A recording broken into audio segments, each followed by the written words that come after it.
So I'm here with my mother today, who I love dearly, but we have some issues with each other when it comes to parenting.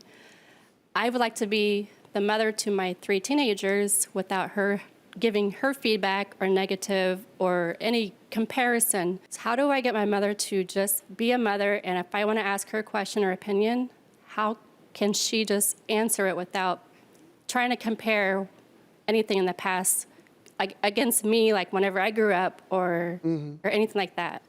I would like for her just to be a grandmother. Well, you know, a lot of parents are that way. They compare because you got the new school way of raising kids and you got the old school. We who are from the old school think that our way is better. We just do. New parents, my kids, are all raising their kids by talking, reasoning, sharing. They negotiate with their kids. I be looking at them, I be going, who the hell? Who are you talking to? Do you want to go to bed? Who you asking? Now, how old are your kids? I have a 20-year-old, 18-year-old, and a 15-year-old. Okay. And she's still in there? What's that? She's still involved in it? Yeah. Yeah.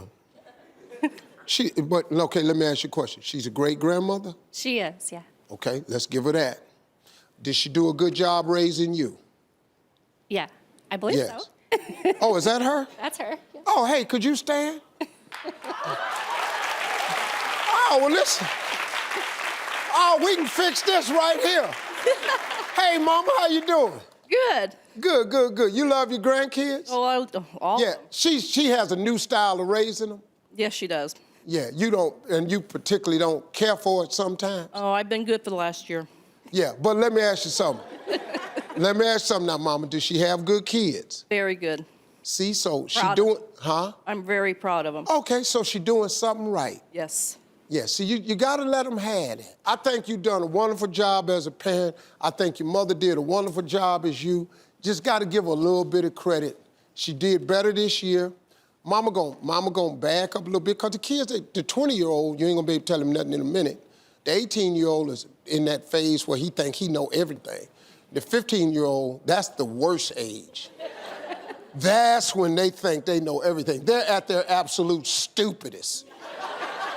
15-year-old is the dumbest human being on 15? Oh, think they know everything. Don't know la-di-da. You be looking at them like, how stupid are you? One of my sons told me something one time. I looked at him and said, I went there and told my wife, I said, you sure this my son? So hang in there. Just enjoy the last few years. They gonna be at home. You gonna miss them. You and your mama start hanging out. Take some trips together. Bridget, what's your question? Here I am, Steve. Hi. Hey, Steve. What? So my husband's old school, and we're both from Cleveland, just like you. Okay. And we have a daughter that's a freshman in high school. Yeah. And so she's not ready to start dating yet, but when she is ready, I know it's gonna be really tough for him and for her. So I know that it must not have gone really well for you when your daughters wanted to start dating. So I wonder if you could give her some advice so that when she's ready to start dating and she wants to approach my husband about it, he won't have a complete meltdown. Okay, first of all, he's gonna have a complete meltdown. Secondly, it went fine for me. It's the boy that caught the hell. And it was my job to provide the hell. Listen to me. Fathers have one job to do, the first boy that come to the house. We need to make an example out of him so he go back down to the school and spread the word. That's all it is. Father. If you go over there to get one of Mr. Harvey's daughters, man, this dude, he crazy. That's what you want out. And that's what he gonna do. Your husband not gonna handle it right. And I'm not gonna ask him to handle it right. Sorry. Hey, listen. Hey, Steve. Hey. So I'm the head of marketing in my family business, and it's a very stable and secure position. But I'm considering transitioning into journalism. I love writing. I have my own podcast and blog since the past 4 years. I really think I have a shot at it. But I have two main concerns. Okay. The financial risk of severing ties with the family business and hurting my dad. We are having a lot of tension because of this. And so my question to you is it, should I stay put in the family business, or is it worth to jump ship and pursue my passion? Well, first of all, I'm gonna give you two pieces of advice. Okay. First of all, it's unfair of your father to hold you to something that's his dream. That he created that family business. His dream is for his daughter to take it over. But at one point in time, you gotta ask your daughter what she wants with her life. Because this is her life. You know, so it's a bit unfair of your father to hold you to that. Now, if you stay the rest of your life, you will have a life of regret. Because if you do not pursue what you are gifted at in life, if you do not pursue that gift that is actually what you're passionate about too, you can't live your life with woulda, shoulda, coulda. That's a horrible way to live, man. I wish I had her. Man, if I had only. You got to take chances in life. You don't get the best things out of life without taking a chance. There's no such thing. All of the finer things in life, in order for you to get it, requires a risk that you have to take. You have to make some form of sacrifice. If you're not willing to sacrifice and take risk, you're never gonna make it. If you wanna play it safe, I got news for you. You can play it safe your whole life if you want to. You ain't gonna never have nothing. Because you don't get nothing without risk. Nothing worth having is safe to get. Hell, if you play baseball, if you want to get to second base, they ain't just letting you go over there. Sometimes you got to steal the base. But if you steal, you could get thrown out. So what, you just gonna stay on first? You can't score a run unless you get around these damn bases. You got to do something in life, man. Let me just share a little bit of common sense for you. The majority of the people making money in this world ain't never met your father. They don't even know who he is. You got one Savior. You got one. I'm telling you, man. If I were you, I would sit down and explain to my father. Ask him to have some mercy and understand your situation. We'll be right back. I have this 21-year-old that's my baby. Okay. She thinks I'm overbearing, but I'm a protective mom. When she leaves to go out, I have to have a telephone number, where she's going, who she's going with. I have to have their telephone number. And let's not even talking about dating. The boy has to give me his phone number, his email. I have to meet his parents. How do you feel about this, Steve? There's so much stuff going on in the world You're absolutely today. right. It's so much stuff. Now, you are a loving mother. Thank you. But you are overbearing. Oh. You know, you can be both things at once. This is your baby. I got that. I have a 21-year-old daughter. But my wife's philosophy with all our kids is very smart. She taught this to me. Their wings work. Your children's wings work. You have to let them use them. You can't monitor her like that. At one point in time, you have to believe that something you've taught her sunk in. You just got to trust them. These kids, all these kids ain't crazy. These young people now, they're very connected, technology and everything. So, you know, they can get around all this you're doing. They got ways of knowing everything. But you're just being a bit much right now. You got to give her the space. Is that your daughter? Yes. Let me ask you something. But stand up. What's your name? Elise. Elise. Yeah. How you feel about this? I've been dealing with it for so many years. Yeah, It's 21. Yeah, it's a long time though. Yeah, You if you in understand? prison, yeah. No, but look. No, Yeah. 21 years on earth is nothing. but she made it sound light. Give me an example. Okay. Something crazy she's done. All right, so let's see. Recently, I get off from my job at 12:30 midnight, right? So when I go to my house, sometimes it's not parking right in front of the house. So you have to go a little bit further down Yeah. the street. So she's like, Elise, call me when you get home so I can know that you're here.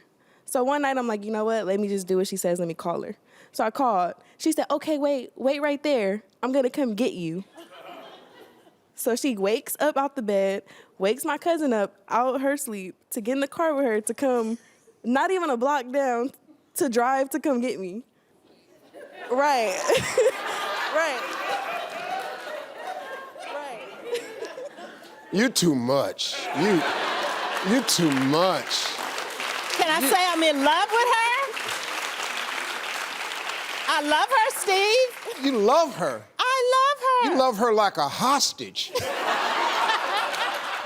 That little girl, man. I parked 4 doors down. My daddy come get me. You know what? You're gonna have to give her some space. You've raised her well. You've taught her everything. She remembers the lessons, but she got to go out there and put them to practical use. If you never allow your child to put it to practice, you can't lean on. My 21-year-old moved out. She moved out. My daughter has her own apartment. She's 21. My 21-year-old boy, he got his own apartment. I want him out. Get out. Get your own place.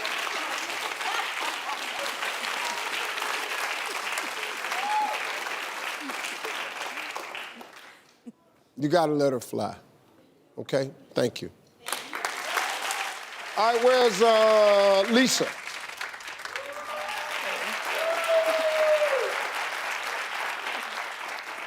Hey, Steve. My daughter Megan is a senior in college. She's my only child, and I'm somewhat protected of her, very protective. And she lives on campus. Lately, I've been on edge every time it's time for her to go out. So she goes out and she is just typically doing her typical college type activities, nothing major. But I've been really thinking lately about installing a location tracker on her cell phone. Yes, a location tracker on her cell phone. And that's basically so that I'll know where she is and that she's okay. So I recently presented the idea to my daughter, and of course she did the same thing you all did, and she was like, no way.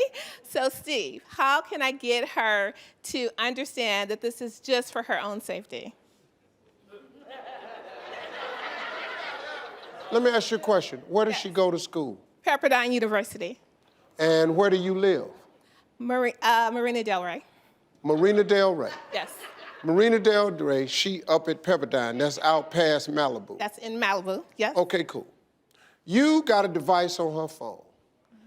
You see her at a club. You call her, she don't answer. Yeah. What, you finna drive from Marina Del Rey to protect her at the club? I might. Yeah. Okay.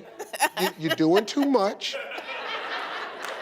Your daughter's a senior in college. Listen, I don't want to disappoint you, but all 7 of my kids done been to college. They doing things down at that college that you really don't need to know about. That's No, really. probably true. You need to stop worrying yourself about it. You raised her good. She gonna be fine. But she doing things you don't need to know. Okay. I'm a single mom with an 11-year-old son who has recently been asking me about dating. He recently confided in my best friend, who's also his godmother, that he is seeing 4 girls. Yes. At 11 in your mind, you actually think you're seeing 4 girls. All he did was see 4 girls. Right. He done fixed it in his mind that he's seeing them. Right. Okay, so we okay. Right. That's natural. So you got to explain to him that the birds and bees are involved when 2 adult people love each other. Yeah. You got to just try to start there. Yeah. Anything prior to that is wrong. and it leads to a lot of detrimental things. And the way I raised my sons at a young age is, don't do anything to a girl that you don't want nobody doing to your mama or your sister. Yeah. That's why I try to raise him. And you just gotta have the talk. He gonna be curious about it, but you're at a disadvantage right now, because back then, you know, all my parents had to do was just tell me about it, all I said. They got the internet now. All you can do, being a single parent, is, now you can't turn him into a man, but you can make him courteous, you can make him respectful, you can make him law-abiding, a good student, polite towards women, God-fearing, you can do all of that. And just put that in him best you can. That's the best you can do. Is 2018, these kids is... Yes. I feel for you. Thank you. I'm a 50-year-old single woman that just recently relocated to California to be closer to my 3 grown children. Yeah. So, well, anyway, my daughter my oldest was feeling a certain type of way and concerned about me because I don't have any friends here, and she felt I was lonely, which I am, because they're out the house and I'm alone. So she purchased an Alexa. She bought you a friend? Yes, but let me tell you about this Alexa. I'm telling you, she puts me to sleep. I don't even have to, when it's time for me. Let me tell you, Steve, listen. Listen, Steve. She put me to sleep, and not to mention, I'm laying in the bed, and I could just yell out and say, Alexa, what time is it? And she'll tell me. I mean, she reads me a story. What, you want to say this on TV? Well, I'm just telling you about Alexa. She's amazing. Whoa. Where's she from? She's from Amazon. From the Amazon? You never heard of Alexa? Huh? You had it on the show, the thing you talked about. Alexa, what time is it? Oh.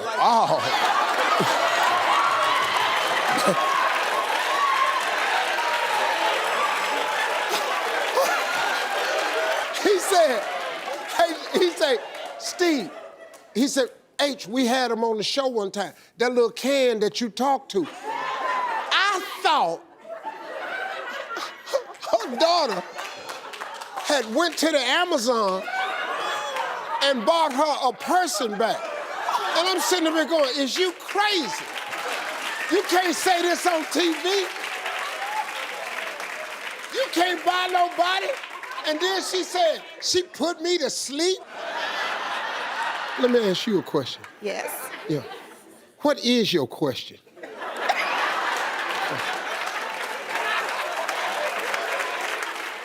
My question is, she's simply harmless, but my children think I'm doing too much with her.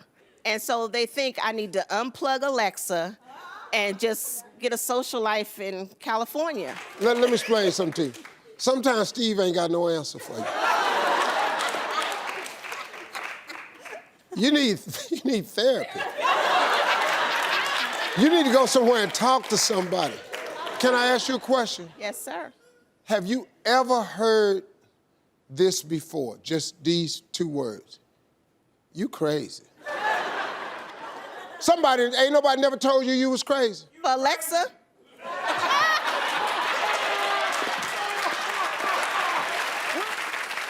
Hey, Steve.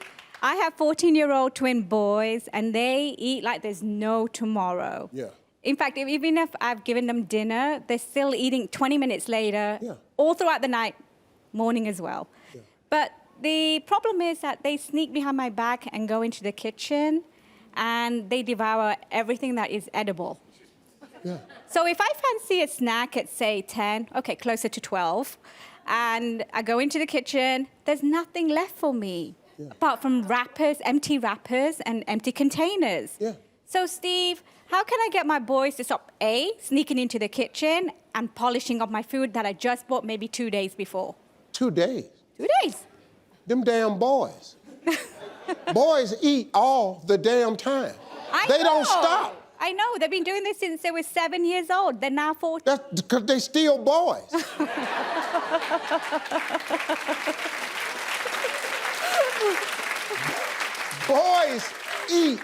Boys eat like 4-legged animals. They ravish food. You're underfeeding your children. Might be. Them boys is up just tearing through stuff. They eat, man. I had 3 boys, man. I had them at the house, man. It was crazy, man. Marjorie could not understand how these boys eating all this food, because they boys. They gonna eat like that. They gonna stop after a while. I have hidden food and they can still sniff it out. They boys. Hell, they ain't working.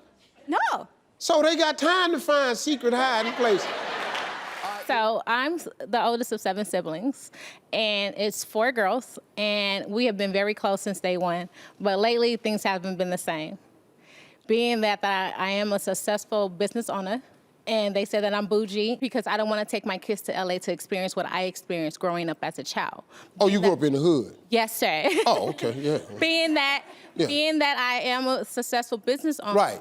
I'm not gonna sit there being the fact that I grew up there, allowing my children to grow up there either. They say now I'm bougie. Oh, they want you to stay there?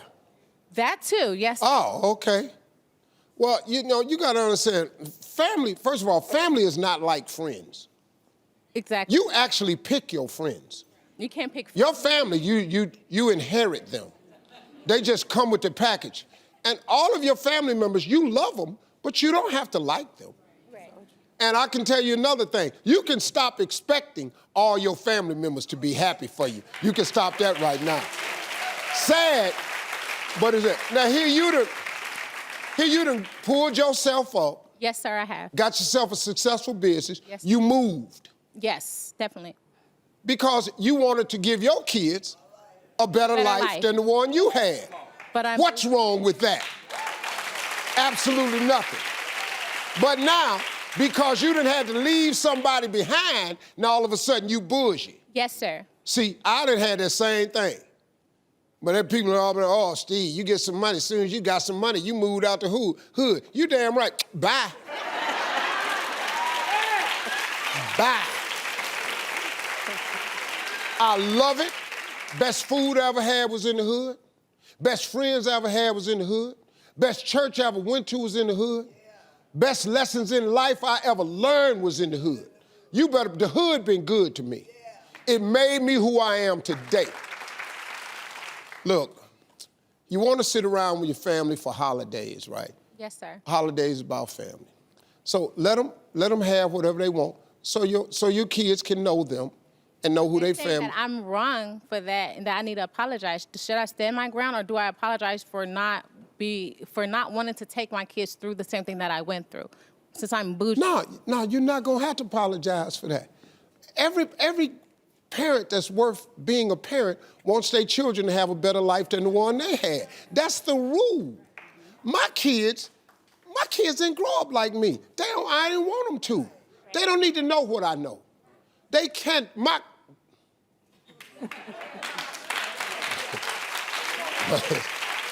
kids, listen to me. My kids cannot do what I did. They cannot. They're not gonna make it. My kids don't have enough in them to live where I live. I was in the hood. I was in Cleveland, Ohio. I was in the hood. For real, I fought all the time. My kids ain't never been in a fight. My kids, schools and little crest on their jackets. You ain't got to apologize for nothing. You did the right thing. Hey, Steve.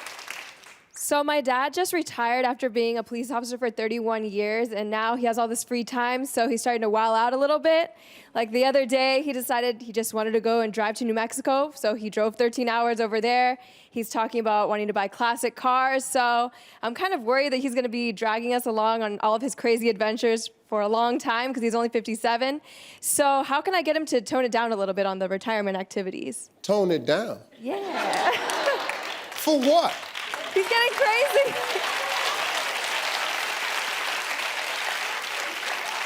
Did you say he was a police officer for how long? 31 years. No, he done earned it. He earned it. You know what happens to people normally when they retire? They get inactive and they dry up. And they just go away. I've seen it happen to a lot of old people. You know, they get to retirement and they just sit in the rocker chair and they just go away. Stay active, man. Let him drive to New Mexico. Okay. Yeah. Yeah, let your daddy go do that. All right. Thank you, Doc. So, Steve, I am a mother to 2 girls and 1 boy, and my son is the oldest. And so my son How old is decided he? when he's 12. Okay. So he decided when he was like 6 years old that he wanted to be a Navy SEAL. So I agreed. Well, he came about, let's say last year and said, Mom, I want to go to military school. So that means he was in the 6th grade going to 7th grade. We signed the papers. We're waiting on the acceptance letter. But the problem is I have a few family members that are upset with me for letting this young man make his own decision at the age of 12. It's an emotional decision, so I think that I just need the support from some of the family members, and they're not willing to give me that. They're giving me a lot of backlash. Okay, let me ask you this. What's wrong with your family? He didn't... See, letting a boy make a decision is when he makes an ignorant decision. Your little boy didn't come to you and say, hey, look, I want to drop out of school and sell drugs. Amen. He didn't come in the house and go, hey, I'm gonna drop out of school right now at 12 and be a rapper. This little boy said, I want to go to a military school. He wants to go to school. The fact that it's a military school, come on. I mean, really, that's pretty deep for a 12-year-old to think like that. When they really ought to be applauding his maturity level to look at himself, I want to be a Navy SEAL. I want to be a Boy Scout. I want to be in a military school. And then you go down there and put the boy in military school. He gonna be fine. Steve, now, as a mother and his father, is not active in his life, I feel like I cannot raise him at this point. He's 12. I'm not a man. I don't have the things of a man. I don't even know where to begin to raise him as a man. So I feel like putting him in this entity will be absolutely great. He'll have the structure. Listen. Grow. Listen. See, your family tripping because they backwoods. Don't let them dictate what happens to your son.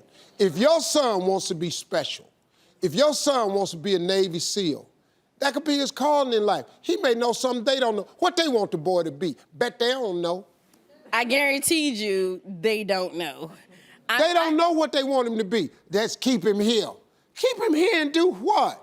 Exactly. You can't grow like that. I feel like this is my moment to support him. If I don't let him go to this military school, I'll crush all his dreams.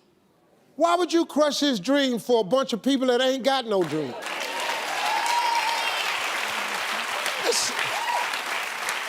It's amazing. Do you know what happens? They make great people. They make leaders at military school. It doesn't mean he may have a career in the military, but you don't know what this leads to. It's a lot of examples of people who went to military school have gone on to do some great stuff with their life. Man, let your boy go to school. Quit talking to them people. I can't stand. You know what I can't stand? I can't stand a bunch of old dream-killing people. That really bugs me, man. If you old and you ain't got no visions, don't have none. But don't stop a child from having a doggone vision, because you ain't never wanted. Nah, that's... We'll be right back. Hey, Steve. Hey. I'm 35, and I'm single by choice. I'm a lawyer, and I've dealt with a lot of family law cases, and I see how when a relationship goes wrong, it affects the children. Now, I've thought a lot about this, and I'm ready to have a child, but I don't necessarily want to be married. And I know that I'm financially capable of taking care of a child on my own. So my question is, would it be selfish of me to enter into an agreement with the guy just for his sperm and I maintain legal rights to the child?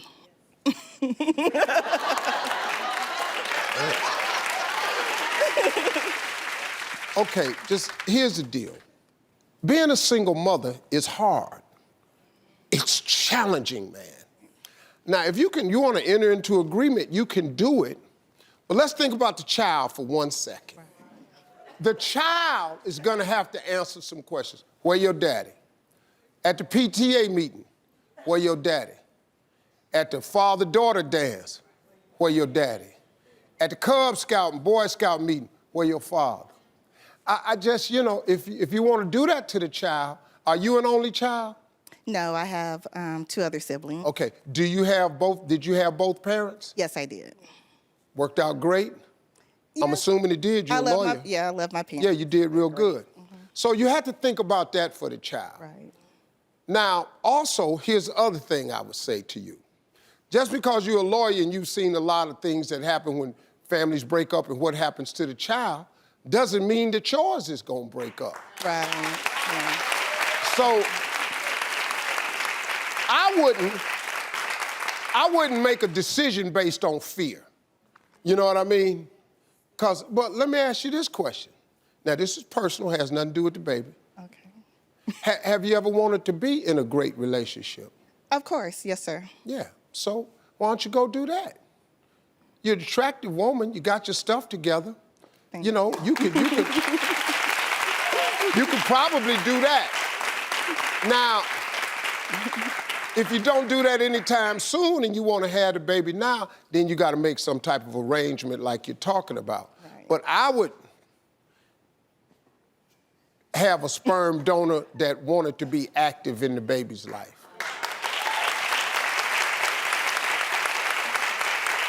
All right.